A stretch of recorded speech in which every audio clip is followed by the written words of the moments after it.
Welcome to Cut Time with Clean Data with Alla Breve Educational Consulting. The topic today is missing data. In the case processing summary for these two continuous variables regarding highest year of school completed, we see that there are no cases excluded, very unusual for a survey. And down below, we see the maximum is 99. The actual answer is 20.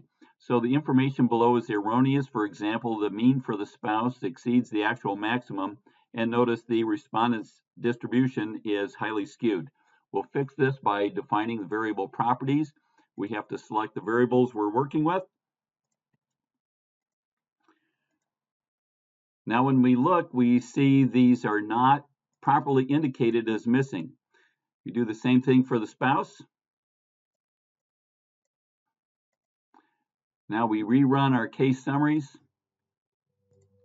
And now we see we've excluded cases. That makes more sense. Our maximum is what it should be, and therefore the information below is correct. We can move forward now with our analysis, knowing that our results will be as accurate as possible.